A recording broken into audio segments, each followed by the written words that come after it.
Bonjour, je vous propose une petite prise en main du smartphone Wiko Wax. Donc il s'agit du premier smartphone avec une puce Nvidia Tegra 4i. Donc qu'est-ce que le Tegra 4i? C'est tout simplement le Tegra 4 qu'on connaît déjà en version un petit peu bridée quand même. J'ai plus les détails sous les yeux, mais c'est une version un petit peu limitée du Tegra 4 avec en tous les cas un modem qui va être intégré. Donc un modem LTE, donc 4G. Donc au niveau des performances, on a donc un cœur Tegra 4i comme je viens de le dire, qui est cadencé à 1,7 GHz. C'est un processeur quad-core. Il est épaulé en revanche par seulement 1 Go de mémoire, donc c'est un choix un petit peu étrange qui ne dépend pas de Nvidia mais qui dépend ici de Wiko.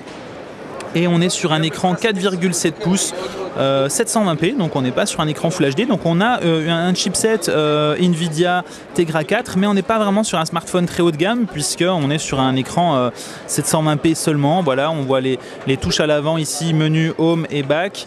Le design est plutôt sympa. Alors l'arrière est en plastique, mais bon voilà, c'est pas du plastique très haut de gamme, mais on a déjà vu pire au niveau cheap entre guillemets. On a un appareil photo de 8 mégapixels épaulé par un flash LED comme on le voit ici.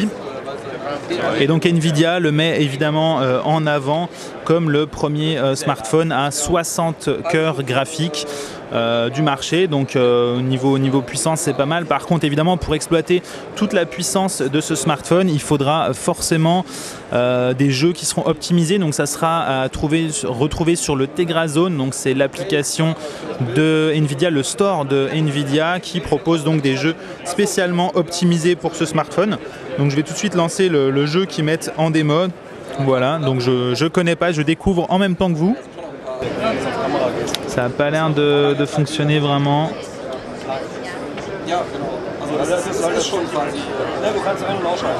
Voilà, je relance le jeu.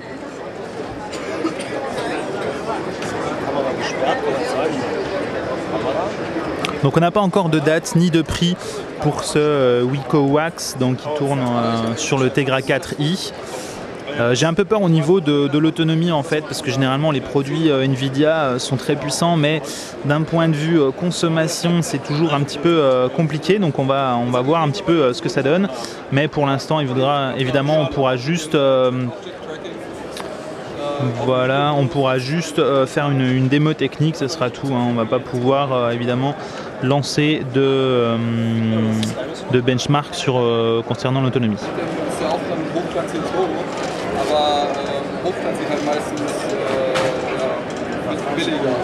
Donc voilà le lancement du jeu.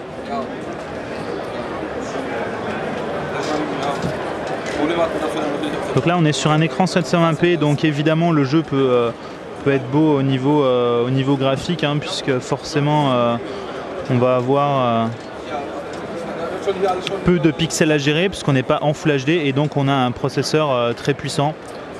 Donc forcément ça fonctionne plutôt bien, mais ce jeu n'est pas vraiment très impressionnant d'un point de vue graphique. Je veux dire, on a déjà vu mieux, en plus on a une vue qui ne bouge pas beaucoup, on a pas mal de reflets sur la voiture, mais en dehors de ça c'est pas vraiment extraordinaire, hein. Voilà, mais pour l'instant en fait il n'y a pas vraiment d'autres jeux disponibles pour tester, donc on a que ça pour vraiment tester. Mais en revanche on a confirmation qu'on a bien accès à la Tegra Zone. Par contre ici c'est une application protégée par un mot de passe, donc on va pas pouvoir faire de démo. Donc ce sera tout pour le Wiko Wax, hein, parce que le but c'était vraiment de montrer un petit peu l'accès au jeu, la puissance du jeu, etc. Et là forcément on n'a pas vraiment d'autres benchmarks possibles pour comparer à d'autres smartphones. Voilà.